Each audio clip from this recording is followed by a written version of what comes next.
Hi అండి, welcome to my YouTube channel. మొత్తానికి ఫైనల్గా ఈ వీక్ ఎలిమినేట్ కాలేదు ఎవరు. సో అవినాష్, టేసి, తేజ ఇద్దరు మరొక ఛాన్స్ వచ్చింది. వాళ్ళ ఆట తీరు ఇంప్రూవ్ చేసుకొని నెక్స్ట్ వీక్తో వాళ్ళు ఫర్దర్గా జర్నీ చేసే అవకాశాలు అయితే వచ్చాయి.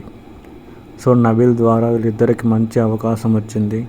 ఇప్పుడైనా వీళ్ళిద్దరు ఆట తీరు మార్చుకొని ముందుకెళ్తే ఉంటారు హౌస్లో. ఈసారి నబీల్ అయితే కాపాడాడు, నెక్స్ట్ ఎవరు కాపాడాడు కాబట్టి. సో మొత్తానికి అయితే ఓటింగ్ శరంగా చూస్తే అవినాష్, టేసి, తేజ వీళ్ళిద్దరికి తక్కువ ఓటింగ్ వచ్చాయి. అంటే ఎవరు నమ్ముతున్నారు కింద కామెంట్ సెక్షన్ మెన్షన్ చేయండి.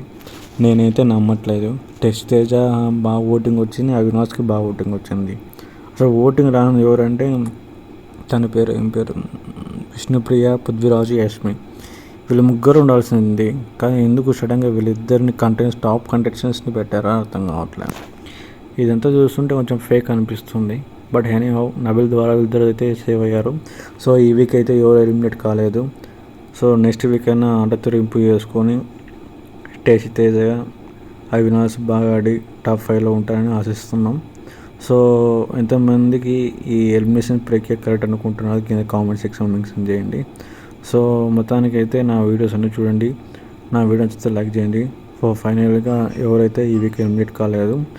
సో రేపు నామినేషన్ ప్రక్రియ రేపు నుంచి మాట్లాడుకుందాం. సో మొత్తాన్ని ఓవరాల్ రివ్యూ ఇదే.